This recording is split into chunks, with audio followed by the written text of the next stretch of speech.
Alors bonjour à tous, bienvenue pour ce webinaire consacré à Instagram, donc qui sera animé par moi, Steven Lyon, conseiller numérique, département Haute-Marne et Aube, et avec Geoffrey Mick, qui est de l'agence Numic. Bonjour à tous, soyez les bienvenus. Merci Steven pour ton accueil. Je t'en prie. Bon, et ben on est parti. Alors en tout cas, si vous avez des questions, n'hésitez pas à les poser dans le chat.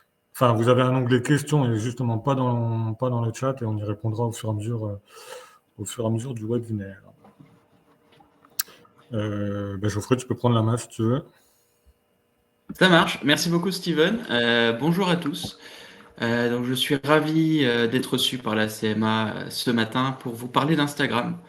Donc un petit mot sur moi rapidement, et pendant que je me présente, je vous propose de vous présenter aussi dans le chat, de me dire un petit peu d'où est-ce que vous venez et quel est votre métier, que je sache un petit peu quels sont les différents types de profils que nous avons avec nous ce matin.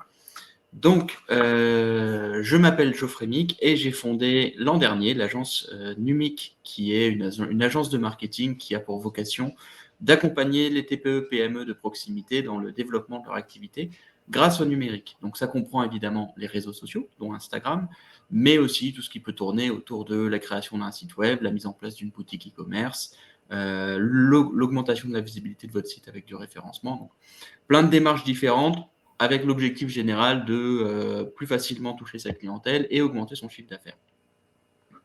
Agence Numic, tout à fait, Émilie. On rajoute juste un petit K, parce que voilà, c'était une référence à mon nom de famille pour ceux qui ne l'auraient pas forcément vu. En tout cas, vous êtes très nombreux ce matin, ça fait vraiment plaisir. J'arrive à peine à suivre le chat. Je pense qu'on Ça aurait presque défile. plus que Twitch vu le nombre de personnes. Nous avons photographe, confiturière, nettoyage, rénovation esthétique de véhicules, encadreur, distributeur de produits d'art, artisane bijoutière, installation électrique, photographe encore une fois, institut de beauté, couturière, encadreuse encore une fois. Intéressant, il y a des métiers qu'on retrouve.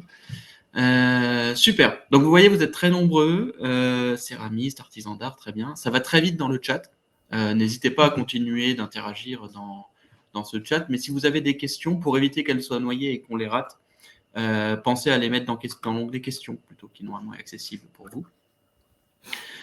Donc l'objectif ce matin, c'est de vous parler de comment Instagram peut être utile comme réseau social pour développer votre entreprise. Parce que j'imagine que vous êtes comme moi, des réseaux sociaux, vous en avez tout le tour du ventre et vous ne savez pas forcément quoi faire, comment, et surtout, c'est pas s'occuper de la communication de votre entreprise, ça reste quelque chose d'assez accessoire par rapport à votre cœur de métier qui est de fabriquer, de concevoir, de vous occuper de vos clients, de gérer la relation commerciale, la relation avec votre comptable aussi potentiellement des fois. Et la communication, elle arrive un petit peu après tout ça. Donc, on ne peut pas être partout, hein, même si les réseaux sociaux, le numérique nous permet d'avoir accès gratuitement ou quasi gratuitement à toute une pluralité d'outils. Il y a un moment où il faut faire un choix pour faire les choses bien sur quelques outils plutôt que d'essayer d'être partout et de finalement rien faire de très constructif. Donc, l'objectif de ce webinaire aujourd'hui, c'est de s'intéresser à un de ces outils qui est Instagram, qui intéresse souvent, mais qui est peut-être pas toujours évident à prendre en main. Donc, ce qu'on va faire aujourd'hui ensemble, c'est qu'on va essayer de le prendre un petit peu en main ensemble. On va aller directement sur Instagram en espérant que le partage d'écran fonctionne et essayer de comprendre un petit peu comment ça fonctionne. D'abord, pourquoi Instagram existe, quelle est sa différence avec d'autres réseaux sociaux et notamment avec Facebook, puisque les deux réseaux sociaux appartiennent au même groupe qui est Meta, qui s'appelait auparavant Facebook. Quels sont aussi les différents types de formats qu'on va rencontrer sur Instagram? Vous allez voir que ça a beaucoup évolué de ce côté-là aussi. Hein. Si vous n'avez pas mis les mains dans Instagram depuis 4-5 ans, vous allez être surpris de l'évolution qu'il y a pu avoir de ce côté-là. Et enfin, se poser la question de nous, en tant qu'entreprise, comment on fait pour profiter d'Instagram, si tant est qu'on puisse en profiter. Alors, je pense que tout le monde est arrivé. Je regarde juste un petit peu les échanges avant de commencer. On a des brasseurs, super, c'est très bien. Beaucoup de l'Alsace est représentée en force aujourd'hui, j'ai l'impression. Vous me laissez vos coordonnées. Ah, c'est bon, ça commence déjà à faire du business dans le chat. Très bien, ça cherche des photographes. Et nous avons deux questions. Insta est-il réellement utile si je n'ai pas d'article à vendre? et comment partager un événement Facebook sur Instagram. Ok, donc déjà je prends les questions, on y répondra tout à l'heure.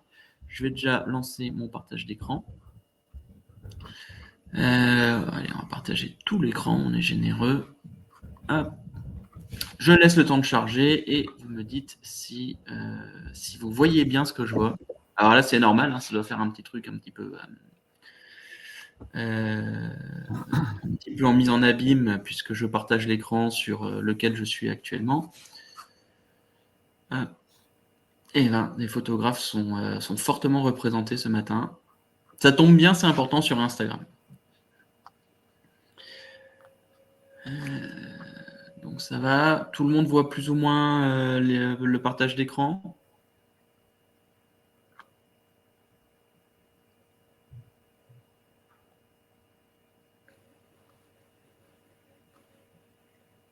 Super. Super. Donc, on va aller sur Instagram.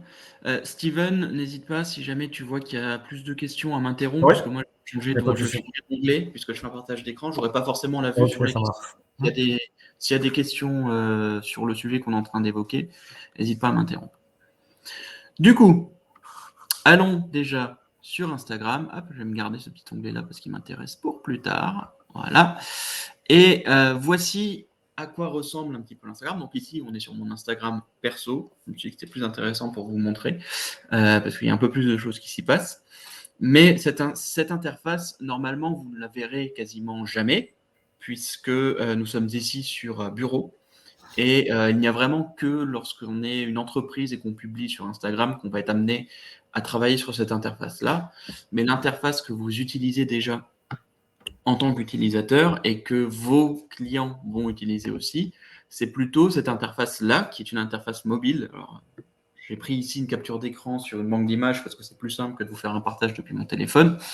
Et Instagram va plutôt être consommé sous cette forme-là. Et c'est important de la garder en tête, on y reviendra.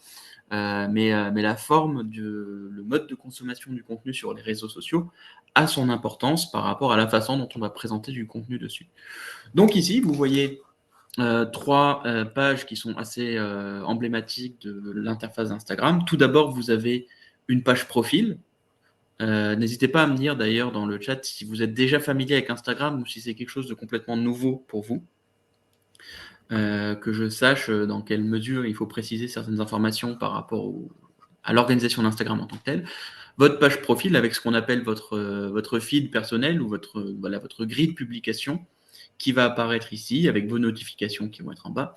Et là, ça va être le fil d'actualité, donc le fameux feed où vous allez pouvoir défiler, scroller à l'infini pour voir les publications des personnes auxquelles vous vous êtes abonné, mais aussi, et ça c'est de plus en plus important aussi sur Instagram, des suggestions qui peuvent vous être poussées par Instagram et qui sont des publications qui ont été postées par des gens que vous ne connaissez pas, mais pour lesquels l'algorithme d'Instagram juge que c'est potentiellement pertinent pour vous.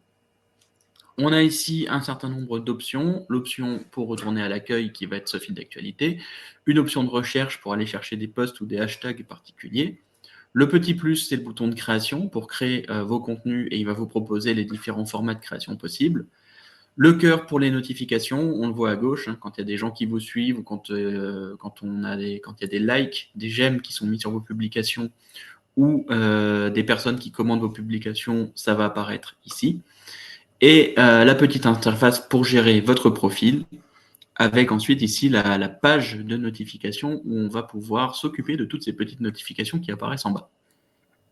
Donc c'est l'interface principale d'Instagram et on voit ici qu'apparaissent aussi des stories. C'est un format sur lequel on reviendra, mais qui vont être un autre mode de consommation. Donc on a ici plusieurs types de façons de consommer du contenu. On va avoir le fil d'actualité principal où il y a certains types de formats qui vont apparaître. Le haut de page où il y a deux styles de formats différents qui pourront apparaître également. Et le fil d'actualité, vous allez pouvoir voir votre contenu différemment, le gérer différemment. Donc il y a pas mal d'interfaces différentes. Et ça, c'est un peu le b.a.-ba. Après, il y a plein de pages différentes pour vous aider dans la création de votre contenu aussi directement sur Instagram. Mais ce qui est important, c'est de retenir qu'Instagram va vraiment être un format mobile intrinsèquement. Il me semble que les statistiques, c'est quelque chose comme 98 ou 99% du contenu Instagram qui est consommé sur mobile. Donc, le fait de le consommer sous ce format-là, on le fait vraiment quand on est un utilisateur professionnel qui cherche à gérer ses comptes réseaux sociaux. Mais ce qu'on voit comme ça ici sur un bel écran bien rectangulaire, bien 16/9, c'est pas du tout le format sur lequel sera consommé le contenu par nos abonnés. Donc, pourquoi Instagram existe? Ça peut être une question un petit peu triviale. Je vais d'ailleurs regarder si vous avez des questions particulières. Alors, surtout des questions pour savoir comment, si on peut avoir 2 comptes sur Instagram. Donc, on peut en avoir autant qu'on veut, il suffit de les créer, de les paramétrer dans les réglages, de rajouter des comptes. On a un petit sondage qui a été lancé, effectivement, Oui, pour savoir si on l'utilisait déjà pour votre entreprise. C'est nouveau, je connais un peu, je suis ringarde, j'imagine, rigarde, je sais pas. Complètement nouveau, familier, nouveau, c'est tout nouveau, mûr, utilisation quotidienne. Donc il y a un petit peu de tout. Voilà. Il y a des gens qui l'utilisent un petit peu, des gens qui l'utilisent beaucoup, il y a une et, question de, et des gens qui. Ouais, je vais il y aller a une regarder. question de Reda Sébastien qui demande si on peut partager une publication, un événement Facebook sur Instagram. Alors, publier un événement de Facebook sur Instagram, il ne me semble pas. Une publication de Facebook sur Instagram, aux dernières nouvelles, j'ai pas connaissance de ça. Il me semble pas, ou alors si, mais uniquement en stories avec les Oui, stickers. voilà, exactement. On peut Mais pas en effectivement dans tant les que telle stories, une vous avez des. publication, non, effectivement, on peut pas. Après, on avait une question. Alors je vais juste regarder les questions déjà Ouais. pour voir un peu. Alors pour avoir un compte pro Instagram, est-il obligatoire d'avoir un compte perso dessus? Si je fais un compte pro sur Facebook, va être fusionné avec celui d'Instagram? Alors Instagram, justement, ça c'est intéressant, ne fonctionne pas tout à fait comme Facebook de ce point de vue-là. C'est-à-dire que sur Facebook, vous devez gérer votre entreprise depuis une page. Je vais juste arrêter le partage pendant que je réponds aux questions parce que ça me fait mal aux yeux. Sur Facebook, vous devez gérer votre entreprise depuis une page, et cette page entreprise doit être connectée à un profil public. Sur Instagram, vous pouvez créer un compte. Par défaut, ça sera un compte personnel. Et ensuite, vous pouvez aller dans les paramètres pour le transformer soit en compte professionnel, soit en compte créateur. Donc, vous pouvez utiliser l'un ou l'autre, c'est sensiblement la même chose. Le compte professionnel vous donne peut-être accès à un petit peu plus de statistiques. Le compte créateur vous permet d'utiliser un peu plus de musique dans les contenus où vous voulez mettre de la musique. Donc ça peut être intéressant aussi. Mon compte publicitaire Facebook est bloqué. Comment puis-je le débloquer? Ça, il faudra voir avec un conseiller numérique, parce que ça veut dire que vous avez fait quelque chose de répréhensible du point de vue des conditions générales de Facebook. Soit vous pouvez demander à Facebook vous-même depuis votre interface, et si vous ne trouvez pas, faites-vous accompagner par la CMA pour trouver la solution. Programmer ces publications, on verra ça un petit peu plus tard. Ça va vraiment très vite, vous avez beaucoup de Ouais, questions. alors en fait, il faudrait plutôt que tu prennes les questions dans le sens inverse, en fait. Elles arrivent du haut, et Ok. tout en bas, c'est les plus anciennes, en fait. Effectivement. Insta est-il réellement utile si je n'ai pas d'article à vendre? Alors oui, il peut l'être. C'est justement le point vers lequel on va aller. Et je réponds juste effectivement à la question d'Emilie aussi, comment avoir 2 comptes Instagram, un perso et un entreprise. Il suffit de créer 2 comptes. Il n'y a pas, comme sur Facebook, la nécessité de forcément créer le compte pro à partir du compte privé. Vous pouvez créer 2 comptes différents et ensuite connecter par contre votre compte pro, votre compte entreprise, à votre interface Meta Business Suite, au reste de la suite Facebook, pour pouvoir gérer votre compte Facebook et votre compte entreprise en même temps. Mais effectivement, est-ce qu'Instagram est utile si je n'ai rien à vendre? Il peut être utile, comme il peut ne pas être utile. Le fait d'avoir quelque chose à vendre n'est pas ce qui est important pour utiliser Instagram. Ce qui va être important, c'est votre secteur d'activité et à qui vous souhaitez communiquer et quels sont vos objectifs d'entreprise. Donc, pour résumer, déjà, dans une stratégie de communication, on ne communique pas en tant qu'entreprise pour le plaisir de communiquer, on communique parce qu'on veut obtenir quelque chose de quelqu'un. On veut que davantage de prospects aient connaissance de notre entreprise, ou on veut que nos clients actuels reviennent à nous pour un deuxième achat, ou qu'ils reviennent de manière plus régulière. Donc ça, c'est des objectifs que vous poursuivez en tant qu'entreprise, par exemple. Et la stratégie de communication, elle sert à concrétiser cela. Donc, quand est-ce que c'est pertinent de communiquer sur Instagram? Pour ça, il faut voir la différence avec Facebook. Facebook va être très utile quand vous allez avoir une clientèle de proximité et surtout une clientèle fidèle ou à fidéliser, en tout cas fidélisable, puisque vous allez pouvoir entretenir le lien avec cette communauté existante, partager un petit peu les coulisses. Mais Facebook est assez limité, à moins de faire de la publicité, donc de sortir la carte bleue, pour vous faire connaître de nouveaux prospects. Instagram est très différent de ce point de vue-là. Donc rapidement, je ne vais pas vous faire toute l'histoire d'Instagram, on n'en a absolument pas le temps et ce n'est pas l'objectif de ce webinaire. Mais Instagram, ça a été créé en 2010. Avant d'être un réseau social, c'était un endroit pour télécharger des photos, pour leur ajouter des filtres et leur donner un petit côté plus professionnel. C'est-à-dire que même en prenant des photos d'amateurs avec un smartphone, on pouvait les uploader et mettre des filtres pour leur donner un petit air un petit peu plus professionnel. Je sais que tous les photographes qui sont dans le chat vont s'arracher les cheveux à cette idée, mais c'était un petit peu la promesse de départ. Ensuite, Instagram a rajouté des fonctionnalités sociales, notamment avec le rachat de Facebook, la possibilité d'aimer les contenus, de commenter les contenus, de mettre des hashtags pour les référencer. Et c'est devenu un vrai réseau social à part entière, mais qui a conservé ses racines. Les racines d'Instagram, vous pouvez le voir ici par exemple avec un post de National Geographic, c'est la qualité esthétique des contenus qui y sont partagés. Vous le voyez ici, même si c'est l'interface bureau et pas mobile, mais la photo est vraiment centrale, comme dans une expo. Et comme dans une expo, on aurait le petit texte à côté pour décrire la photo. Donc là où sur un Facebook, votre photo sert un peu à illustrer votre propos, sur Instagram, votre propos, c'est la photo et la description sert à nourrir un petit peu le sujet, à contextualiser la photo. Mais c'est vraiment la photo ou le contenu visuel, puisqu'on peut avoir aussi des vidéos, qui va être au centre de l'attention.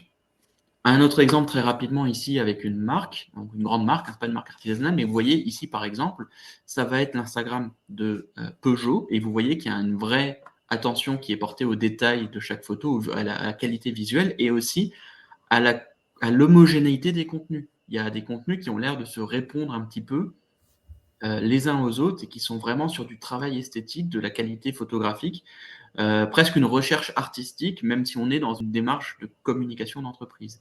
Et si je mets ça en parallèle avec le Facebook de Peugeot, vous voyez que le Facebook de Peugeot, on a beaucoup moins cette impression-là. Les visuels sont moins importants, même s'ils sont toujours présents, et on est beaucoup plus sur du partage un petit peu d'histoire, mais on n'a pas ce côté très esthétique. Là, on a quelque chose de beaucoup plus publicitaire, vous voyez, avec des textes de promotion par-dessus, plutôt que de laisser parler le visuel en tant que tel.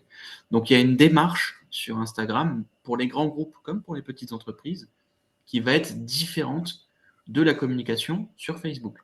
Un autre exemple avec un site une entreprise qui recense des parcours de randonnée.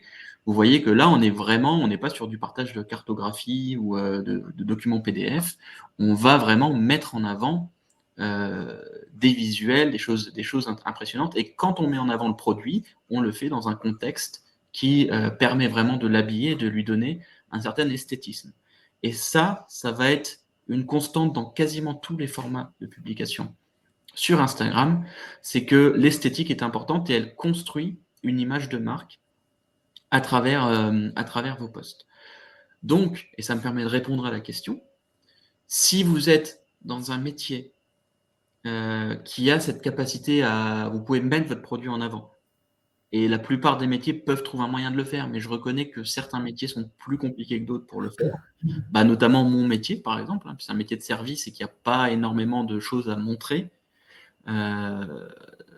Si vous avez des choses à montrer et que vous pouvez les mettre en scène, vous avez potentiellement un intérêt à être sur Instagram, mais uniquement si vous pouvez y trouver une communauté qui est réactive à ce que vous allez poster. C'est-à-dire que si vous êtes un professionnel d'une thématique hyper industrielle très très spécifique, peut-être que vous ne trouverez pas une communauté sur Instagram qui va être intéressante. Et c'est le deuxième pendant en fait de cette réponse, c'est que Instagram est organisé sous une logique communautaire.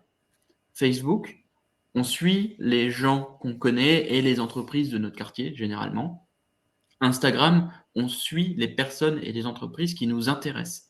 qu'elle soit au bout de la rue ou qu'elle soit au bout du monde. Il n'y a pas cette logique de proximité qui est aussi importante. On est vraiment dans des groupes communautaires qui sont caractérisés par un intérêt commun. La passion pour la randonnée, la passion pour l'automobile, la passion pour le voyage, pour la gastronomie, pour le do-it-yourself, pour le développement de soi. Tout ça, c'est des thématiques autour desquelles il y a des communautés qui sont très fortes sur Instagram. Et c'est ça l'intérêt d'Instagram, c'est que vous allez pouvoir parler à une communauté qui va reconnaître dans votre entreprise des valeurs qui l'intéressent. Donc, s'il y a une communauté qui existe sur Instagram qui est pertinente avec votre activité, et si vous êtes capable de mettre en avant vos produits, vos services d'une manière un minimum esthétique, ça n'a pas besoin d'être cette qualité-là, mais il faut quand même être capable de faire un travail esthétique, vous avez un potentiel sur Instagram pour vous faire une vitrine, même si vous ne vendez pas de produits. Donc ça, c'est vraiment très important parce que c'est les fondamentaux de la stratégie de communication sur Instagram. Trouver une communauté pertinente qui peut nous apporter de la visibilité, et après, une partie de cette communauté, même si elle est internationale, une partie de cette communauté, même minime, pourra être convertie en consommateurs, en clients qui vont venir acheter des produits chez vous. Mais la logique principale, c'est de vous donner une vitrine, de vous donner de la notoriété. Et pour ceux et celles d'entre vous qui existaient déjà depuis un certain temps, vous avez dû voir aussi à quel point l'augmentation de la notoriété peut permettre, même si elle ne génère pas toujours du chiffre d'affaires immédiat, elle peut permettre de débloquer un certain nombre de verrous, de vous ouvrir des portes, d'accéder à des événements auxquels vous ne pouviez pas prétendre auparavant, ou de rencontrer des personnes qui peuvent aussi être des facilitateurs pour le développement de votre activité. Donc cette vitrine, à partir du moment où vous atteignez un certain niveau, elle peut réellement transformer votre activité. Est-ce que ça vous paraît clair, cette présentation d'Instagram? Hop, rapidement dans le chat.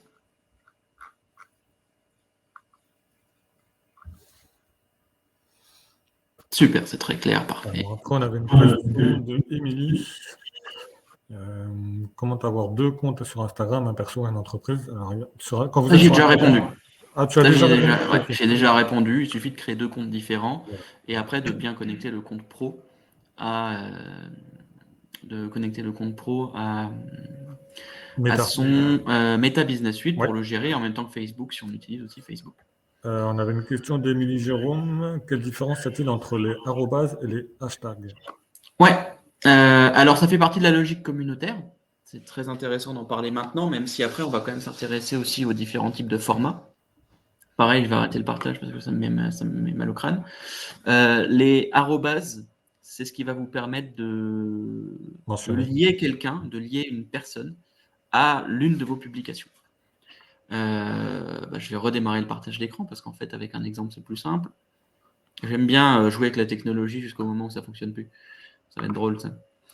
Donc là, si je vais sur mon profil, donc c'est un profil perso, c'est pas un profil entreprise. Je poste des choses un petit peu en rapport avec ma vie de tous les jours, mais je poste pas souvent. En fait, je m'en sers un petit peu pour faire des tests. Donc ici, par exemple, j'ai raconté une journée où je suis allé à la rencontre d'acteurs du monde du vélo près de chez moi.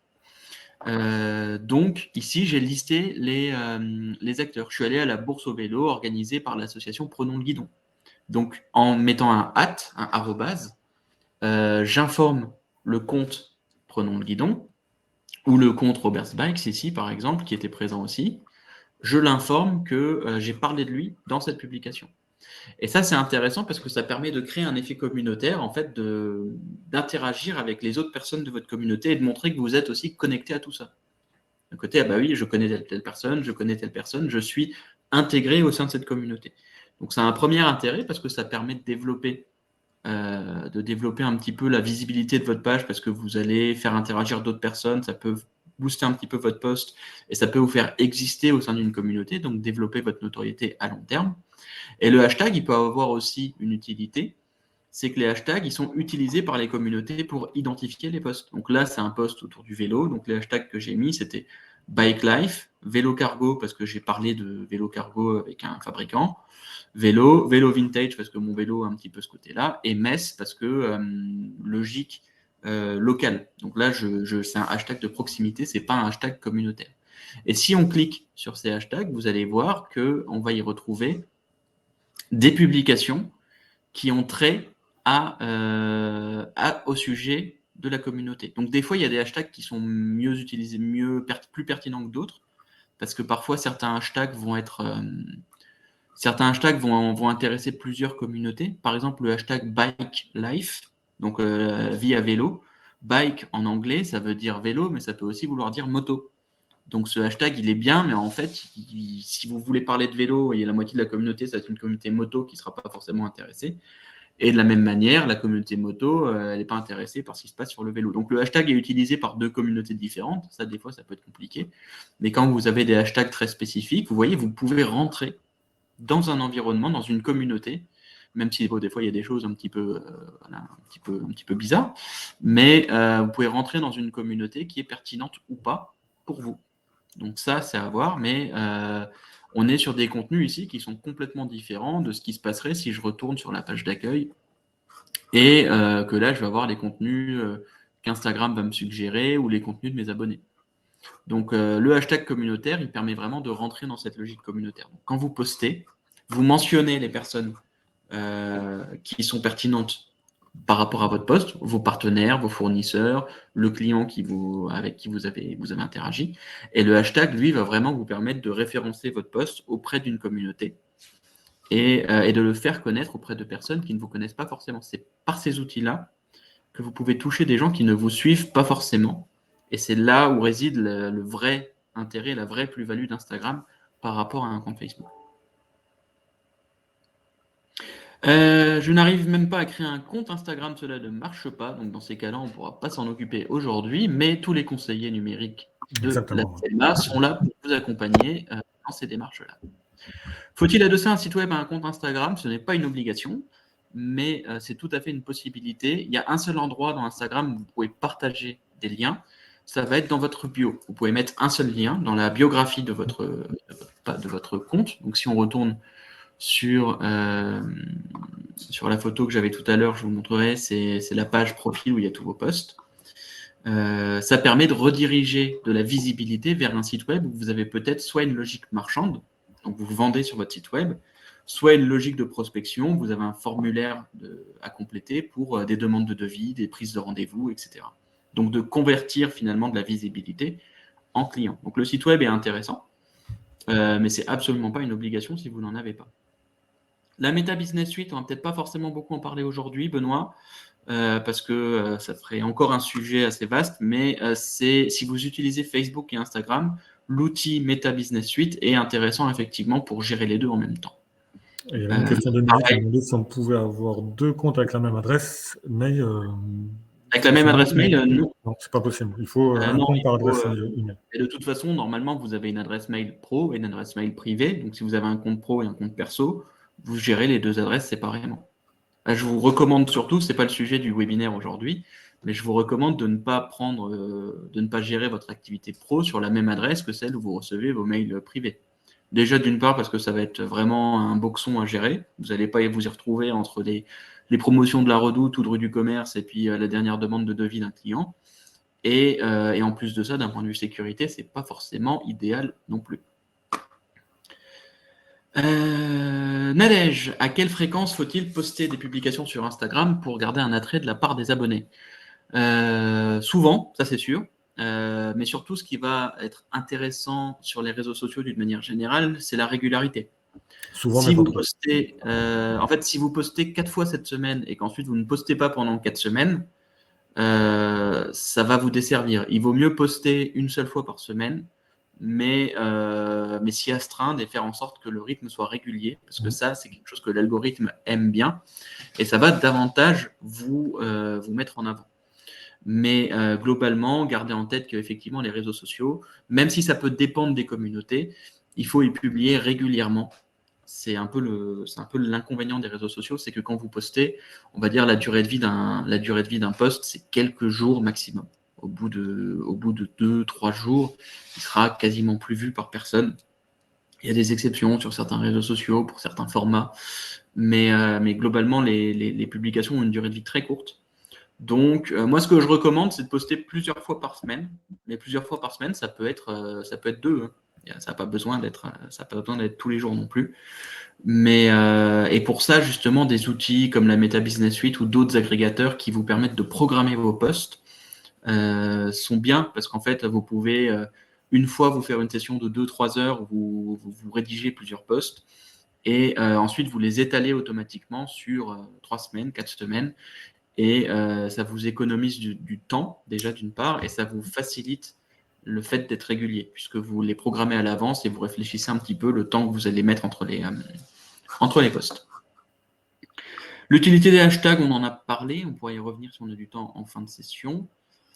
Comment programmer des publications Insta est-il obligatoire d'avoir un compte Facebook Alors, ce n'est pas obligatoire d'avoir un compte Facebook. Par contre, si vous souhaitez programmer des publications sur Insta, soit il faut un compte Facebook pour avoir le fameux Meta Business Suite dont on parlait tout à l'heure, soit vous pouvez utiliser des agrégateurs. Alors, il y en a des payants, il y en a des gratuits, qui permettent de planifier les posts sur les réseaux sociaux. Vous tapez outils de planification de posts dans Google et vous allez voir, il y en a plein qui existent. Il peut y avoir Hootsuite, Publer, qu'est-ce que j'ai d'autre en tête Agorapulse, voilà, il y a plein de noms différents. Ça aussi, vous pouvez toujours voir avec vos conseillers, ils peuvent vous orienter un petit peu sur les possibilités. Et je crois même qu'il y a des webinaires qui ont été faits sur ce genre de solution. Donc, pas hésiter à aller voir les archives des différents postes de la CMA. Le compte professionnel Insta est-il payant? Absolument pas. Ce qui est payant sur Insta, comme sur Facebook, comme sur quasiment tous les réseaux sociaux, c'est de faire de la publicité. En gros, quand vous publiez en organique, c'est-à-dire sans payer, vous avez une visibilité qui est décidée par l'algorithme. Quand vous décidez de payer, l'algorithme, enfin, vous avez plus cette logique algorithmique où vous êtes limité dans votre visibilité. En gros, vous dites je veux montrer mon post à tant de personnes qui ont telle caractéristique, des hommes, des femmes, entre tel âge et tel âge, intéressés par tel sujet. Et Instagram vous dit ça sera tant, vous payez et vous avez ce que vous voulez. Mais en dehors de ça, Instagram est gratuit. Même si en ce moment, il y a des petites choses qui sont en train de se goupiller pour mettre des options premium avec un abonnement. Mais à date, en tout cas, tout est gratuit en dehors de la publicité. J'ai un compte perso depuis des années que j'utilise quotidiennement, mais je n'arrive pas techniquement à créer un compte entreprise à partir du même compte avec la même adresse mail. En effet, donc on y a un peu répondu tout à l'heure, Steven, mais il faut transformer ce compte en compte professionnel ou alors il faut créer un autre compte avec une adresse pro et transformer ce compte-là en compte professionnel. Amélie, j'ai un compte Facebook mais pas Instagram. Y a-t-il un lien entre les deux ou doit-on passer par Instagram pour la création d'un compte? On doit passer par Instagram pour la création d'un compte. En revanche, on peut ensuite connecter son compte Instagram à son compte Facebook pour gérer les deux simultanément sur la Meta Business Suite. Élise, faut-il multiplier les hashtags pour avoir plus de vues? Quels sont les autres moyens d'avoir plus de visibilité? Alors, il faut multiplier les hashtags jusqu'à un certain point. Il me semble que sur une publication, Instagram vous limite à 30 hashtags, mais il a été dit à un moment qu'il ne prenait de toute façon pas en compte tous les hashtags dans le référencement. Donc ça ne sert à rien de mettre un mur de 30 hashtags. Personne ne sait exactement combien de hashtags Instagram prend en charge. Moi, ce que je recommande en général, c'est de se limiter à une quinzaine de hashtags maximum, c'est-à-dire à la moitié de la limite. Sinon, ça commence en fait à faire très peu qualitatif quand on voit on voit des murs de hashtags sur les posts. Il vaut mieux faire un post qualitatif qui va encourager l'engagement et trouver les bons hashtags. Ça, c'est important par contre, c'est de sourcer les hashtags qui sont pertinents pour votre activité. Donc pour ça, il y a plusieurs façons. Déjà, il y a les hashtags communautaires à identifier. Il y a les hashtags géographiques. Donc, par exemple, il peut y avoir des hashtags de fierté personnelle. Par exemple, Metz ma ville, Nancy ma ville, ou alors des hashtags Alsace, que sais-je encore. Et ensuite, les hashtags communautaires, comme on a vu l'exemple tout à l'heure avec Vélo Cargo. Si je suis fabricant de vélo cargo, vendeur de vélo, ce hashtag a l'air pertinent pour moi. Mais peut-être que si on était allé sur Bike Life, on aurait vu qu'il y avait majoritairement peut-être des contenus moto, et peut-être que les contenus vélo auraient plus été orientés vélo de course, vélo de route, Tour de France, etc. Auquel cas, si je suis vendeur de vélo cargo, ce hashtag-là ne va pas m'intéresser. Donc, il y a un travail en fait de sourcing à faire de vos hashtags, lesquels sont pertinents, lesquels ne le sont pas. Et pour ça, en fait, il faut faire des tests. Je vais vous montrer comment vous pouvez faire directement. Voilà, donc on va sur Instagram. Alors pour ça, vous pouvez le faire sur mobile, mais c'est pas mal de le faire sur la version bureau aussi. Hop, on va enlever tout ça pour garder une version clean. Donc là, vous pouvez rechercher des comptes. Par exemple, je peux rechercher le compte de mon entreprise, voilà, qui est là, mais qui n'est pas alimenté, parce que j'ai fait le choix de ne pas trop utiliser Instagram, pour mon activité personnelle en tout cas. Et vous pouvez chercher des hashtags. Donc par exemple, je vais prendre un exemple ici. Si je mets le hashtag jewelry, qui est difficile à prononcer, mais les hashtags anglais sont utilisés partout, y compris en France. Donc ça peut être intéressant de faire des traductions, de voir un petit peu si les termes anglais ont une pertinence ou pas pour votre secteur. Jewelry, ça veut dire bijouterie. Et là, ce que je vois, c'est que j'ai un hashtag avec 112 millions de publications associées. C'est-à-dire qu'il y a eu 112 millions de publications qui ont utilisé ce hashtag-là. C'est énorme. Et quand on va aller dessus, on va d'abord voir un petit peu ce que les meilleures publications de ces derniers temps que Instagram nous recense. Et ensuite, on a les plus récentes. Donc là, vous voyez, si je clique sur cette publication-là, elle a été postée il y a 1 minute. Pareil, si je clique sur celle-là, postée il y a 54 secondes.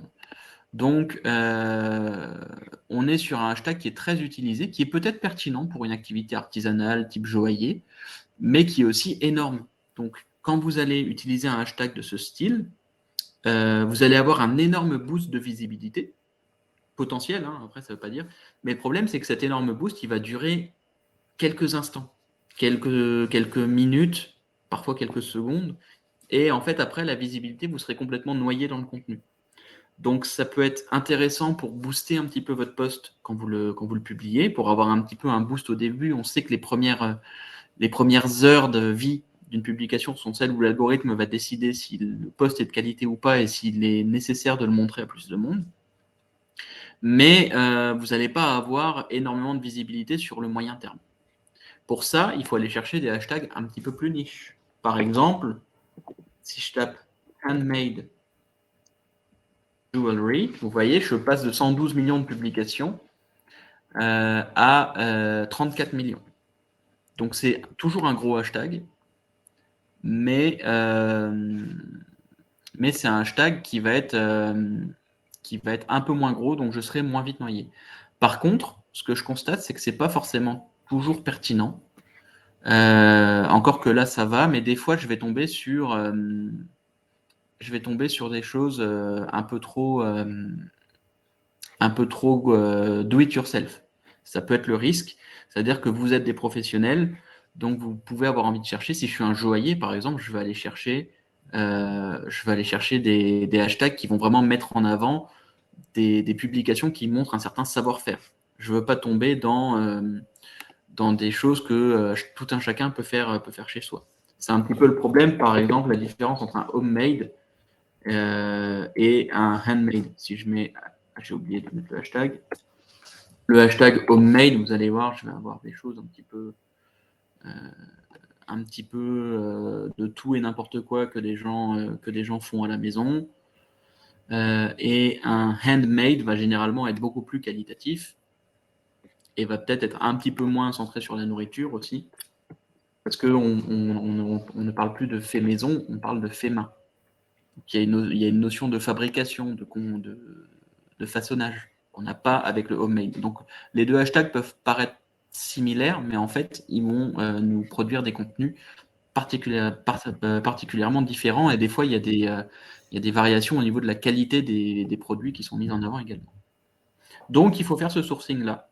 Et vous pouvez vous faire accompagner dans ce sourcing, notamment quand vous faites du community management avec des entreprises professionnelles de la communication. C'est le travail qu'on fait aussi, d'aider les entreprises à se positionner sur les hashtags qui sont pertinents pour elles.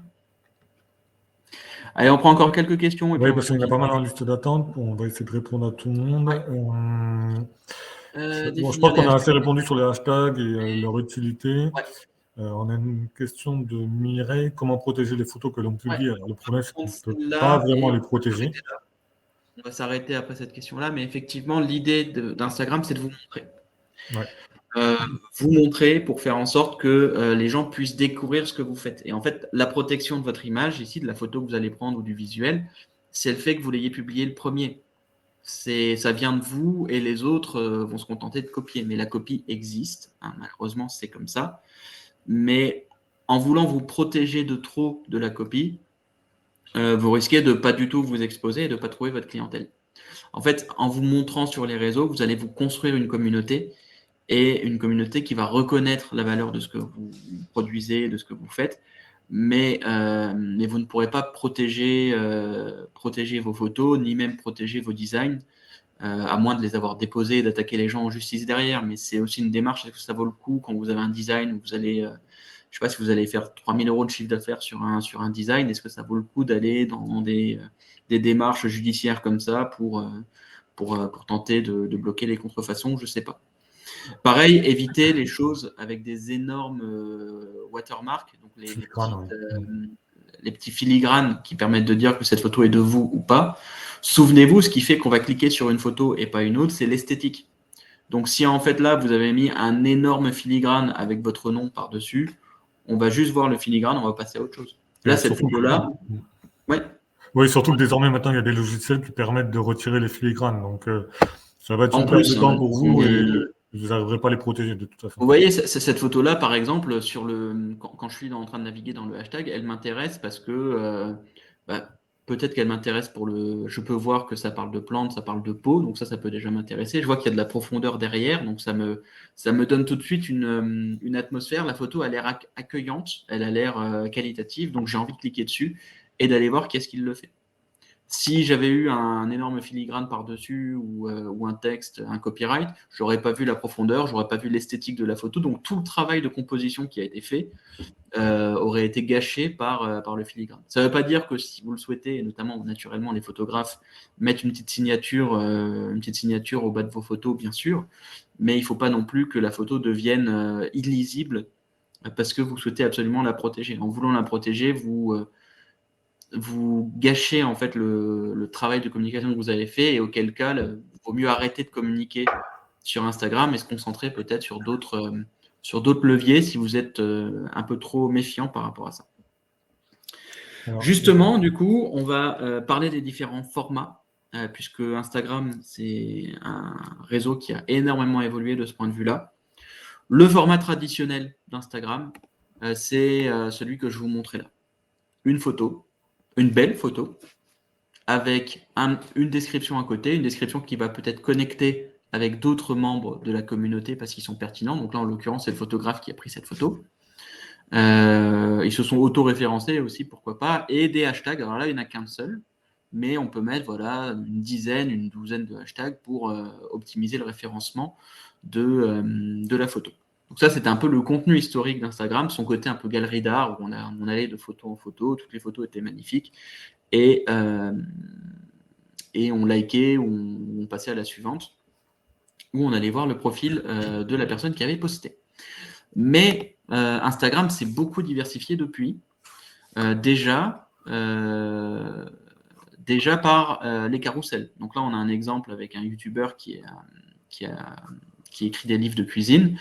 Ici, donc on a déjà un carrousel, c'est-à-dire 2 images qu'on peut faire défiler, comme un carrousel, comme un manège. Donc ici, il s'en est servi pour, d'un côté, avoir un premier visuel intéressant pour montrer ce qu'il sait faire. Donc en gros, il fait des recettes de cuisine, donc il met une photo digne d'un livre de recettes avec une recette qu'il a pu proposer. On voit qu'en plus, c'est des choses pour les enfants, donc c'est des recettes qui sont assez simples, assez goûteuses, avec des choses que les enfants aiment bien.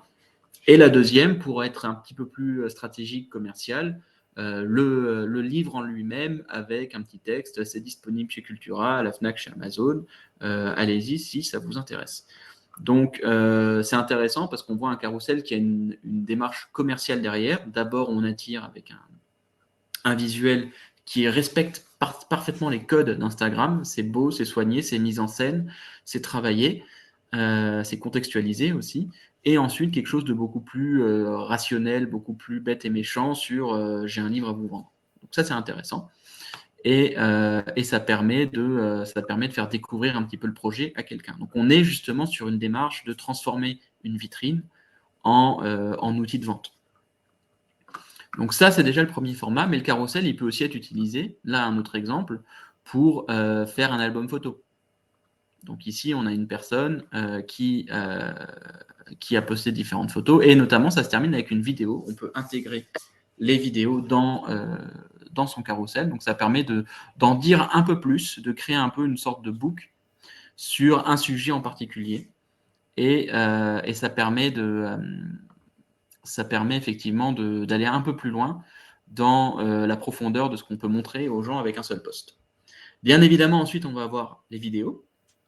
Donc, les vidéos maintenant sont intégrées directement dans le feed, donc dans le fil d'actualité d'Instagram. Ici, par exemple, on a un compte qui montre un petit peu les créations artistiques et publicitaires originales. Donc là, on a un vase qui donne un effet basse résolution. C'est intéressant, pourquoi pas. Mais la vidéo peut aussi être intégrée sous ce format-là. Ensuite, ça, c'est les publications de base. Donc, le fil d'actualité, c'est un endroit pour consommer. Donc, vous voyez, on a différents types de contenus et un endroit de consommation du contenu. Mais ce n'est pas le seul. On remonte. Ici, vous voyez, on va avoir aussi les stories. Donc, l'intérêt des stories, je vais en prendre une qui n'est pas d'une personne privée, voilà, Divo Tour Biking, par exemple. Vous aurez compris que j'aime bien le vélo. Voilà, les stories, là, vous voyez le format qui a changé. Pour ceux qui connaissent pas Instagram, l'intérêt des stories, c'est le format vertical. C'est-à-dire que la photo précédente, elle était à un format carré ou légèrement vertical. Là, on a un format qui va prendre l'intégralité de l'écran de l'utilisateur. Donc, l'intérêt, c'est que pendant quelques secondes, vous voyez, une story, en général, ça dure 5 secondes, 5-10 secondes. Ensuite, on passe à la suivante. Et pendant ces quelques secondes, vous allez avoir toute l'attention de l'utilisateur par rapport à la consommation de contenu classique qui, elle, vous avez toute l'interface qui apparaît autour de votre contenu. Là, c'est vraiment, il n'y a que ça qui apparaît à l'écran. Il y a des possibilités d'interaction aussi. On peut liker, on peut partager, on peut répondre à la personne. Donc là, ça ne produit pas le même effet, mais il faut que vous imaginez que sur un téléphone, ça va de là jusqu'à là, ça va vraiment jusqu'au coin de mon téléphone, donc on a beaucoup de visibilité. Le deuxième intérêt de la story, c'est qu'elle est inspirée d'un format qui initialement vient de Snapchat et qui dure que 24 heures. Donc là, cette story, vous voyez, elle a été postée il y a 22 heures, il est 11h50. Ça veut dire que vers 14 heures, cette story aura disparu, elle n'existera plus. Donc c'est très intéressant sur Instagram parce que, comme je vous le disais, Instagram, c'est un média où l'esthétique est extrêmement important. Donc, il faut soigner ses photos, il faut avoir un fil personnel avec ses publications qui soit vraiment cohérent, qui soit soigné, qui soit homogène. La story, elle offre justement un espace d'expression où on peut poster des contenus beaucoup moins léchés, beaucoup moins travaillés. On peut aller dans des choses qui sont presque postées, qui sont postées sur le moment. Voilà, par exemple, ça, pourquoi pas. Donc on a des photos toutes bêtes qui peuvent aussi ne pas correspondre à ce qu'on poste actuellement, mais de toute façon, en 24 heures, la photo disparaît. Et le dernier intérêt du format 24 heures, c'est aussi, c'est un format d'actualité. Là, on suppose, il a pris cette photo-là, on suppose qu'il était dans ce stade-là. C'est de l'instant T, oui. Aujourd'hui ou hier. Donc là, c'était il y a 19 heures, donc plutôt hier. Donc il y a un côté instantanéité qui est très pertinent pour partager de l'actualité. Vous êtes à un salon, le salon ouvre, vous prenez peut-être une petite vidéo vite fait, mal fait, j'ai envie de dire, de votre stand pour montrer ça y est, on est prêt, ça commence. Vous la mettez sur la story, ça permet de montrer ce que vous faites à ce moment-là et de montrer à votre audience, à votre communauté, que votre entreprise vit. Parce que là aussi, l'intérêt, c'est que la story, elle est visible par les gens qui vous suivent. Vous avez vu, j'avais différentes stories qui me sont proposées ici. Ce ne sont que des comptes Instagram que je suis. Donc là, il y a moins de possibilités de découvrir des nouveaux comptes. Alors, par contre, les stories, on peut les voir que 24 heures, mais il y a une possibilité quand même de les ajouter sur notre profil. Tout à fait. Créer donc ça, c'est ce qu'on appelle... Ouais, c'est ce qu'on appelle les stories à la une, pardon C'est ça, voilà, Steven. exactement. Donc, j'avais un exemple ici aussi avec un fabricant de meubles en bois. Donc il poste des stories et ensuite on peut sauvegarder sa story, donc la mettre à la une, c'est le terme qui est utilisé par Instagram, et on peut se créer des stories thématiques. Donc lui par exemple, voilà, il a mis petit meuble, gros meuble, luminaire, et si on va dans le luminaire par exemple, on peut cliquer dessus. Bon, ça fonctionne pas sur bureau, si ça fonctionne, ça y est. On peut cliquer dessus et là vous voyez on a des stories on a une story qui a 178 semaines. Ça va être posté dans l'ordre chronologique et on va avoir que des réalisations de luminaires. Donc ça permet pour ceux qui ont des produits à vendre, ça permet de vous faire des catalogues par catégorie dans votre compte Instagram. Et là, bah justement, c'est ici quand je vous parlais du lien de bio. Ici, c'est le seul lien que vous pouvez mettre cliquable sur Instagram. Donc c'est là que vous mettez le lien vers votre site web. Quand vous n'avez pas de site web, vous pouvez mettre vers un autre réseau social potentiellement aussi. Et vous pouvez décrire un petit peu votre activité, donc la catégorie à laquelle vous appartenez. Donc ça, c'est que pour les comptes professionnels. Le nom de votre compte et la présentation de votre compte, en sachant qu'ici, vous êtes limité, je crois, à 150 ou 180 caractères. Donc, vous pouvez utiliser des emojis, des textes courts, vraiment très bruts, très droit au but, pour expliquer ce que vous faites. Mais effectivement, les stories peuvent être sauvegardées à cet endroit-là pour vous faire un petit peu des catalogues en fonction de ce qui est important pour vous. Mais attention à ce que ça ne devienne pas non plus un peu une raison pour y mettre tout le bordel que vous avez pu poster. Il faut être un petit peu stratégique dans ce que vous souhaitez sauvegarder. Alors, on avait une question de Laetitia qui demandait quelle est la différence entre followers et suivis. Donc, les followers, c'est les abonnés que vous avez, et les suivis, c'est les personnes que vous suivez. Voilà. Les comptes auxquels vous vous êtes vous-même abonné. En gros, si on veut le franciser, on a les abonnés et les abonnements. Voilà, exactement. Voilà, et le dernier format qu'on ne peut pas oublier et qui est un peu la transition maintenant récente d'Instagram, ça va être les Reels. Pour ceux qui l'utilisent peut-être eux-mêmes ou qui ont des enfants, vous avez sans doute déjà entendu parler de TikTok. Hein, c'est de plus en plus difficile de passer à côté. Les Reels, c'est la tentative d'Instagram de répondre à TikTok. En gros, quand Snapchat a sorti les Stories, ils ont importé Stories, et quand TikTok est devenu important, ils ont créé les Reels pour tenter de concurrencer TikTok. Donc les Reels, ce qui est intéressant, c'est que c'est un format vertical comme pour les Stories. Donc ça, c'est le point commun. C'est quasiment le seul point commun. Il y a peut-être le fait que les Reels, c'est quasiment que des vidéos aussi. Dans les Stories, il y a des photos, des vidéos, c'est plutôt photos en général. Il y a surtout que des vidéos dans les Reels. On navigue verticalement, c'est-à-dire que quand on a consommé un contenu Reel, on va swiper vers le haut pour passer au contenu suivant. Et la dernière chose qui est importante dans les Reels, à la différence des stories, les comptes que vous suivez n'ont quasiment aucune importance. Là, vous voyez, le nom du compte apparaît, et là, il y a suivre qui apparaît à côté, parce que je ne suis pas ce compte. C'est l'algorithme qui décide tout seul de ce qu'il veut me montrer. Et comme en plus, moi, les Reels, je les utilise assez peu sur mon compte perso, ils me recommandent tout et n'importe quoi. Mais c'est un excellent moyen de tenter d'être visible par des gens qui peuvent être intéressés par ce que vous avez à proposer, mais qui ne vous suivent pas. Là, vous voyez, si on va dans les éléments qui sont en bas du reel, on voit il y a une description, un compte qu'on peut suivre, donc ça c'est le même compte Instagram, ça bouge pas, et quelques hashtags qu'on peut rajouter aussi pour favoriser le référencement, mais l'algorithme va vraiment faire beaucoup de travail aussi de décryptage du contenu qu'il y a sur le post pour savoir s'il est pertinent ou pas. Et ça peut vous permettre d'être visible auprès d'une communauté qui peut s'intéresser à vous mais qui ne vous connaît pas, en sachant qu'en plus c'est un nouveau format sur Instagram, que Instagram pousse davantage peut-être que les autres. Par contre, ça vous oblige à un travail de vidéo, à savoir ce que vous voulez dire, et à gérer en fait cette communication-là en plus du reste, en sachant que la vidéo, ça peut demander énormément de temps. Donc ça se réfléchit en amont. Je sais qu'il y a des webinaires qui avaient été faits sur préparer des tournages vidéo à la CMA, mais globalement, c'est beaucoup plus chronophage que de simplement prendre une photo. Donc intéressant à faire. Globalement aussi, n'oubliez pas, alors là on est en mute, mais il y a toujours des musiques. Les musiques que vous utilisez sont très importantes dans la portée que va avoir aussi votre publication, puisqu'il y a des tendances en fait musicales, il y a des musiques qui sont plus utilisées que d'autres. Et c'est un tout autre style de communication sur Instagram, mais qui devient de plus en plus important sur la plateforme. Donc, ça vaut peut-être le coup de s'y intéresser. Mais ça se gère presque, j'ai envie de dire, presque différemment, presque séparément du reste du contenu. À tel point d'ailleurs que si vous regardez sur votre profil, bon, moi j'en ai pas encore, mais voilà. Ici, les publications et les Reels sont classés séparément.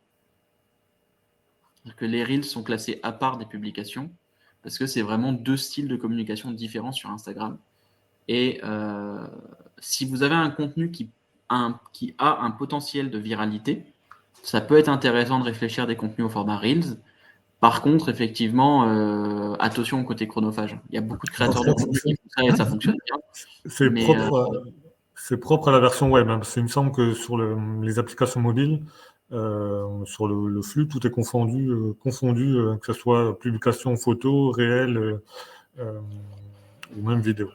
Je suis plus sûr, mais c'est possible. Mais en tous les cas, il y a quand même une séparation des usages entre les deux. On disait un des intérêts principaux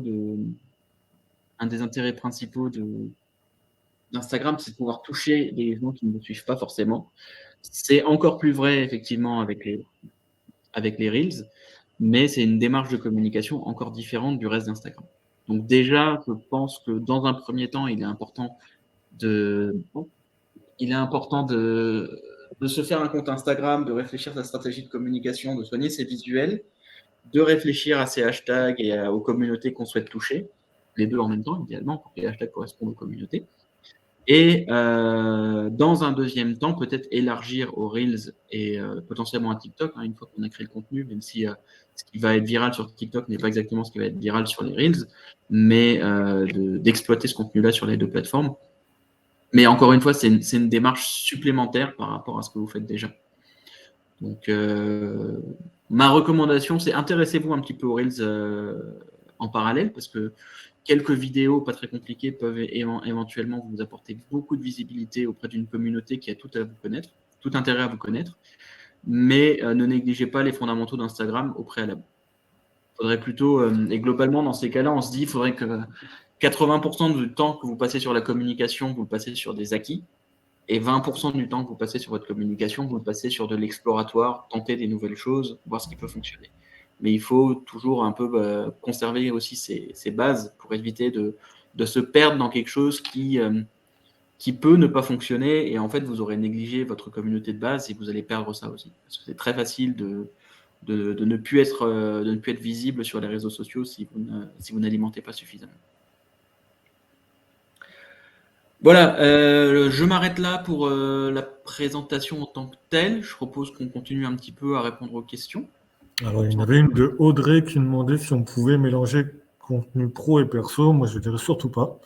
Parce que les idées politiques ou vos coups de gueule en termes de communication professionnelle n'est pas forcément très bon pour vous.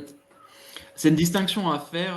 Je sais que j'en avais discuté justement dans le cadre d'une formation Instagram dernièrement, où on était tous en micro-entreprise dans la salle. Et c'est une distinction bizarre quand on est en micro et que même le nom de notre entreprise, c'est notre nom à nous. Mais l'identité de l'entreprise et notre identité à nous sont deux choses différentes. Quand bien même c'est nous qui poussons l'entreprise, qui l'incarnons et qui mettons nos valeurs pour la développer, notre entreprise, c'est un peu comme un enfant. Hein, il a sa personnalité propre, même s'il est particulièrement influencé par notre façon d'être à nous. Donc, nos opinions politiques, religieuses, sociales ne doivent pas interférer avec l'identité de l'entreprise qui doit correspondre à la communauté. Après, ça peut être pertinent dans des cas très spécifiques. Par exemple, le créateur de meubles que je vous montrais tout à l'heure, il est vosgien et il récupère du bois de palette et du bois local pour faire des meubles. Et il y a un profond attachement au territoire dans ce que son entreprise entreprend.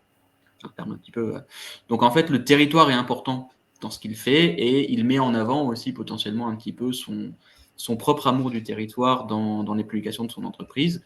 C'est pertinent. Par contre, brandir votre gilet jaune avec votre entreprise ou donner vos opinions religieuses ou politiques, ça, c'est vraiment à proscrire parce que l'objectif de votre entreprise, c'est d'être rentable, c'est de faire du chiffre d'affaires.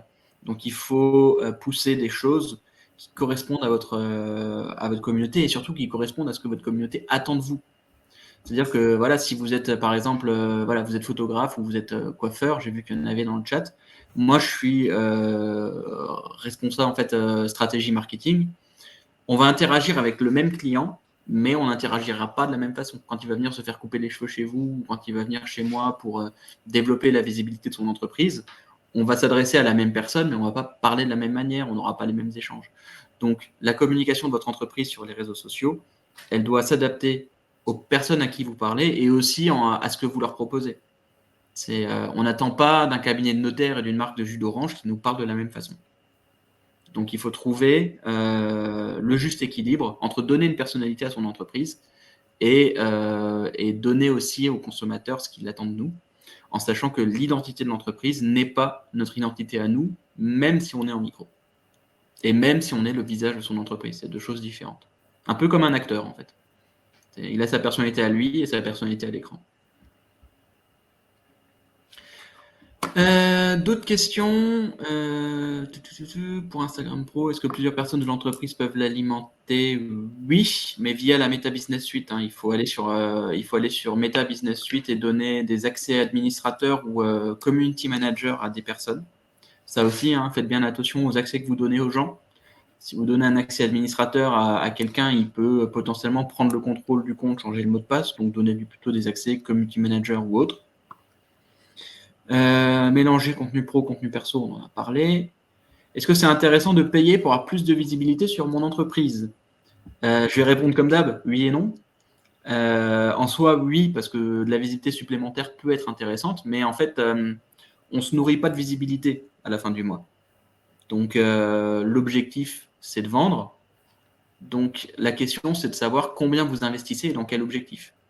Par exemple, si je sais que si j'ai un site web sur lequel je vends des produits, que sur ce site web, je sais qu'il me faut en moyenne 1000 visites pour un achat et que cet achat me génère 15 € de marge. Si je dois payer, si je fais une publicité sur Instagram et que je dois payer 150 € pour avoir 1000 vues, je simplifie, mais ça vaut pas le coup. Parce que en fait, je paierai plus cher que ma marge pour cette visibilité-là. Par contre, si je sais qu'avec 5 € d'investissement, je vais générer 1000 visites sur mon site web et que ces 1000 visites vont me générer mathématiquement 15 € de marge, il y a un intérêt à le faire. Donc en fait, payer pour la visibilité, oui, ça peut être intéressant, mais c'est pas aussi simple que ça. Ça dépend de vos objectifs derrière. Si l'objectif c'est de vendre, c'est encore relativement facile de le comprendre.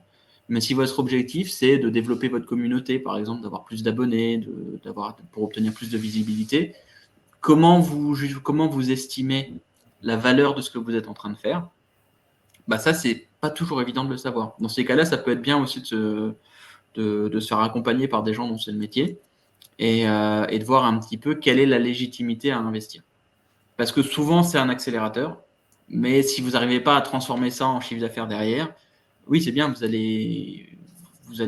vous aurez beaucoup payé pour avoir une communauté, mais en fait, est-ce que vous arrivez à recouvrir vos coûts derrière? C'est pas sûr.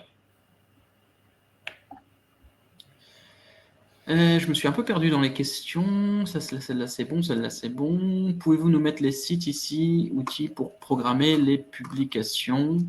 Je vais vous en mettre 3. Je sais que comme ça, on en a au moins, parce qu'on peut pas, on peut pas recommander une seule solution. Mais vous pouvez par exemple aller voir du côté d'Agorapulse, qui est une solution gratuite, de Publer, qui est une solution gratuite, et un autre qui va être payant cette fois-ci, mais qui a un format accessible, par exemple. Voilà. Il y en a plein de différents, ils ont tous leurs avantages et leurs inconvénients. Il y a énormément de comparatifs qui existent en ligne, donc tapez ça sur Google pour voir un petit peu lesquels sont intéressants, lesquels ne le sont pas, qu'est-ce qui existe en gratuit. Il y a beaucoup de solutions différentes.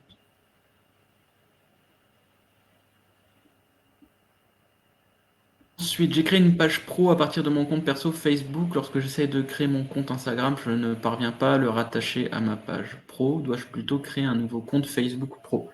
Ça, c'est dans les paramètres de la page Facebook. Normalement, vous pouvez associer un compte Instagram. Pareil, je ne pourrais pas vous montrer à distance, mais un conseiller numérique pourra tout à fait vous accompagner là-dedans. Donc, n'hésitez pas à les contacter, ils sont là pour ça. Et vous en avez normalement, si je ne dis pas de bêtises, quasiment un par département sur tout le Grand Est. Steven, tu m'arrêtes si jamais je... Ça dépend, il y a des conseillers qui sont Un peu de choses. Ouais, exactement. Est-ce qu'il y a vraiment des particuliers qui cherchent par hashtag? Est-ce qu'il n'y a pas que les pros qui utilisent Insta pour chercher par hashtag? Alors sur Instagram, non. Instagram et Twitter sont les deux réseaux sociaux où les hashtags sont les plus utilisés. Il est même possible de s'abonner à un hashtag pour Suivre une nouvelle publication, ouais. Voilà, pour suivre les publications d'un hashtag comme on suivrait les publications d'une personne. Alors évitez de le faire sur les trop gros hashtags hein, parce que vous allez être noyé. Mais ça fonctionne tout à fait et il y a des statistiques qui vous permettent de le voir. Moi, je l'ai vu dernièrement sur le compte d'un client où on avait posté quelque chose qui était un peu plus, pas sur son cœur d'activité, mais plus sur des opérations qu'il sponsorisait. On a mis des hashtags et ça nous a généré de la visibilité auprès de personnes qui ne nous connaissaient pas. Et Instagram nous informait que cette visibilité venait par les hashtags. Donc, il a pu avoir sur la visibilité totale du post 50% des vues qui étaient depuis des comptes qui n'étaient pas abonnés à son compte professionnel. Donc, il y a une vraie pertinence, mais après, encore une fois, ça se mesure avec le temps et avec les hashtags que vous utilisez. Si vous voyez que vos hashtags ne vous apportent rien, il y a peut-être un travail de veille à faire pour en changer. J'ai la forte impression pour le domaine animalier, la visibilité des hashtags, c'est beaucoup plus compliqué. Est-ce le cas? Dois-je procéder autrement? Alors, le domaine animalier, c'est intéressant parce que c'est extrêmement porteur sur les réseaux sociaux. Parce que qui n'a pas envie de voir des jolis chatons et des jolis chiots? Mais comme c'est quelque chose de porteur, c'est aussi extrêmement concurrentiel. Il y a beaucoup de monde, il y a beaucoup de contenu. Je pense que si vous tapez les hashtags Cats of Instagram ou Dogs of Instagram, vous allez voir la quantité de publications associées, c'est très important. Donc, dans ces cas-là, ce qui peut être intéressant, c'est d'aller chercher peut-être une visibilité plus niche. Domaine animalier, qu'est-ce que vous êtes? Est-ce que vous êtes un parc animalier? Est-ce que vous êtes un soigneur? Une soigneuse, pardon, c'est Manon. Est-ce que vous êtes une toiletteuse? Et d'aller chercher peut-être quels sont les hashtags ou les types de contenus qui sont plus pertinents pour ces domaines-là. Par exemple, alors sur Instagram, je ne sais pas forcément, mais sur TikTok, il y a des toiletteuses canines qui ont vraiment percé en montrant un petit peu les chiens qu'elles traitaient. Il y avait un peu des avant-après en vidéo. Ils arrivent complètement remplis de bourres, de nœuds, etc. Et quand ils ressortent, ils sont absolument reluisants. Ça fonctionne, mais parce qu'elle a réussi à trouver, sans mauvais jeu de mots, la niche dans laquelle elle était pertinente. Donc, quand c'est concurrentiel, il faut aller chercher de la spécialisation. Si on partage une publication Insta sur Facebook, les hashtags sont également publiés. Cela a-t-il une utilité sur Facebook? Sur Facebook, ça permet de dire à l'utilisateur que la publication vient d'Instagram. Donc non seulement ça n'a pas d'utilité, mais en plus de ça, c'est contre-productif pour votre post puisque l'utilisateur Facebook comprend qu'on lui sert du réchauffé. Donc quand vous publiez, utilisez des outils comme la Meta Business Suite. Et vous faites si vous devez faire la même publication, même si généralement vous n'avez pas les mêmes communautés sur Instagram et sur Facebook, donc vous ne devriez pas forcément faire les mêmes publications, mais ça peut arriver de temps en temps. Faites la même publication sur Facebook, mais sans les hashtags. Parce que sinon, on sent qu'on n'est pas la priorité de l'entreprise et c'est complètement l'inverse de l'objectif de la communication. Comment fait-on pour joindre les conseillers numériques? Eh bien, vous contactez la CMA locale. Par exemple, si vous êtes dans l'Aube, vous tapez CMA Aube dans Google et vous demandez à être mis en relation au numéro de téléphone qui s'affiche avec le conseiller en question. Et si vous ne connaissez pas son nom, vous pouvez aussi demander à ceux que vous connaissez, peut-être qu'ils pourront vous rediriger gentiment. Les musiques choisir, c'est un vaste sujet, mais en gros, il faut consommer du contenu. Pour choisir une musique, vous allez voir les musiques qui sont utilisées par des communautés qui vous intéressent. C'est ces musiques-là qu'il faut arriver à réexploiter. Donc, c'est vraiment un travail d'analyse des codes de la plateforme et de la communauté pour s'approprier ces codes-là. Ça ne se fait pas du jour au lendemain. Donc, soit vous le faites vous-même pour avoir vraiment développé votre expertise, soit vous allez chercher un professionnel qui connaît votre secteur d'activité et qui pourra vous accompagner. Laetitia, peut-on copier une photo d'Insta et l'utiliser? Absolument pas, puisque les photos sur Instagram ont été postées par des personnes. Donc, à moins d'avoir l'accord de la personne, de taguer la personne, de travailler avec elle. Sinon, c'est très très compliqué. Vous rentrez probablement encore dans des problématiques de droit d'auteur où vous réexploitez le contenu de quelqu'un d'autre. Donc, méfiez-vous de ça. Postez vos propres contenus, travaillez avec des partenaires éventuellement, vous postez tous les deux le même contenu ou vous vous servez du contenu l'un de l'autre, mais en bonne entente avec un accord. Et évitez de juste réexploiter ce que vous trouvez comme on le ferait sur Google Images. C'est pareil. Réexploiter du contenu trouvé sur Google Images à proscrire parce que, du point de vue droit d'auteur, vous pouvez le mettre dans 2 sales draps. Comment publier une photo avant-après? Tout simplement en publiant 2 photos. Ça permet de faire un carrousel. Ce qui me permet de répondre effectivement, c'était 2 questions de Stéphanie. On poste plusieurs photos sur un même post, ça va générer un carrousel et ça nous permet de faire un avant-après. Tout simplement. Les meilleurs sites pour créer des publications ou des stories? Alors ça, c'est une question très simple à répondre, c'est tout simplement Instagram. C'est bête et méchant, mais en fait, quand vous allez vouloir faire des stories, Instagram va vous proposer un certain nombre de stickers qui sont des options que vous pouvez rajouter, en fait, des choses dynamiques que vous pouvez rajouter sur votre publication. Ça peut être une géolocalisation, ça peut être le lien vers un événement, comme on en parlait tout à l'heure. Ça peut être un hashtag, ça peut être une mention, un sondage, une barre pour faire réagir les gens, plein d'éléments différents. Et ces éléments, vous les avez uniquement dans l'interface d'Instagram et uniquement sur mobile. Les stories, pour le coup, je ne vous recommande pas de les faire sur bureau. Par contre, sur mobile, c'est vraiment pas mal. Les publications, en revanche, vous pouvez les faire sur le bureau.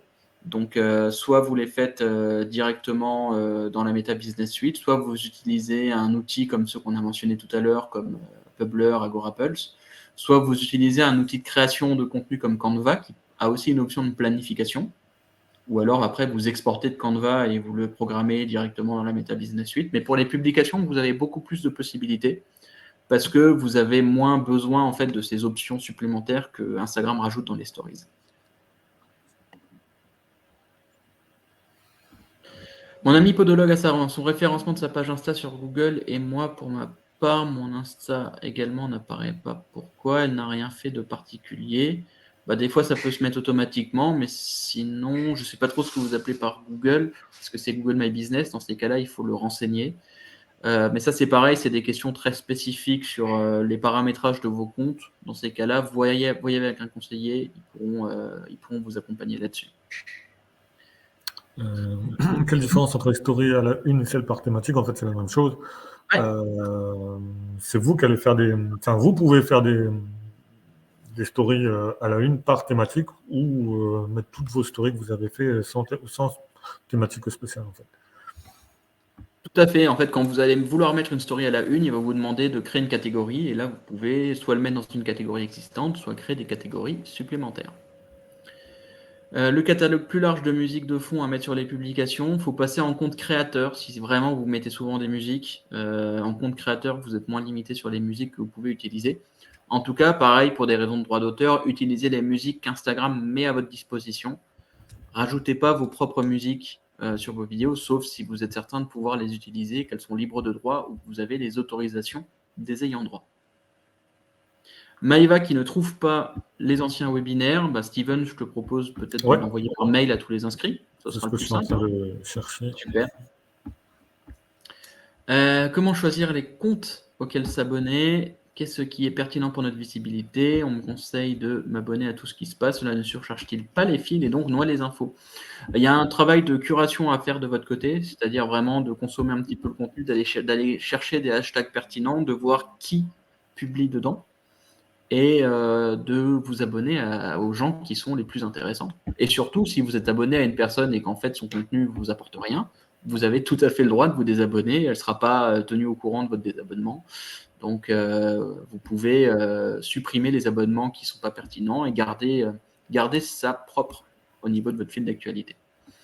Mais c'est un équilibre à trouver entre réceptionner des informations utiles et ne pas être étouffé par tout le contenu. Vous pouvez aussi enregistrer des publications. S'il y a des publications qui vous intéressent, mais que le compte, vous ne souhaitez pas le suivre, vous pouvez cliquer sur les options enregistrer la publication et vous avez un onglet enregistrement dans votre profil que vous seul pouvez voir et vous retrouverez les posts que vous avez sauvegardés. Comment avoir plus de followers naturellement sans acheter des followers? Alors n'achetez pas des followers, c'est le meilleur moyen de ne pas en avoir plus par la suite parce que ça se repère. Généralement, c'est des faux comptes en plus. C'est des faux comptes, vous avez 10 000 abonnés, vous avez 2 likes sur vos publications, c'est grillé à 4000 km. Non, si vous voulez plus de followers, il faut travailler de manière organique et être patient, publier régulièrement des contenus qui sont pertinents pour votre communauté. Et petit à petit, ça va augmenter, mais c'est un travail de longue haleine, ça ne se fait pas du jour au lendemain. Tous ceux qui vous promettent des solutions du jour au lendemain ou des choses rapides pour croître, en fait, soit ils vous mentent, soit ils vous proposent des solutions un petit peu grises, voire lignes rouges, qui vont potentiellement amener au shadow ban de votre compte, c'est-à-dire qu'il sera ignoré par l'algorithme. Donc n'achetez pas de followers et puis armez-vous de patience. Les invitations à suivre notre page Insta, alors exactement, je ne saurais pas vous dire, mais ça doit être possible, soit sur la Meta Business. Sur Facebook, c'est possible tout de suite, oui, je sais que la page le permet. Sur Insta, c'est une bonne question. Mais il n'y a pas d'invitation pour les gens qui ont liké vos posts ou autres. Par contre, vous pouvez partager votre compte à des personnes pour qu'ils s'abonnent, mais vous n'avez pas cette notion comme sur Facebook, un tel et un tel ont réagi à votre publication, invitez-les à vous suivre. Bon, après, il existe un QR code sur Instagram à partager, mais vous n'avez pas un bouton qui vous permettrait de partager votre compte à tout votre catalogue de contacts en tout cas. Voilà, et puis je pense qu'on a fait le tour des questions. Alors je suis désolé, j'ai pas eu le temps de lire tout le chat, mais merci beaucoup en tout cas pour votre enthousiasme, ça fait très plaisir. Oui, si on oublie des questions, n'hésitez pas à revenir vers les conseillers par rapport au territoire où vous êtes. On essaiera d'y répondre sans problème. Je vous mets également mon adresse mail si vous avez des questions. N'hésitez pas à me les poser. Et si en plus de ça, vous avez carrément des projets que vous avez envie de développer, ça sera avec grand plaisir, que ça soit sur Instagram ou sur d'autres réseaux sociaux. Mais globalement, voilà, s'il fallait conclure sur une note, c'est communiquer, c'est bien, mais réfléchissez à votre stratégie de communication au préalable. Parce que vous allez y passer du temps, quoi qu'il en soit, que ça fonctionne ou que ça ne fonctionne pas, vous allez y passer du temps. Donc, assurez-vous d'avoir bien cadré votre projet au préalable. Comme ça, vous allez pouvoir partir sur de bonnes bases et gagner du temps sur la construction de votre communauté.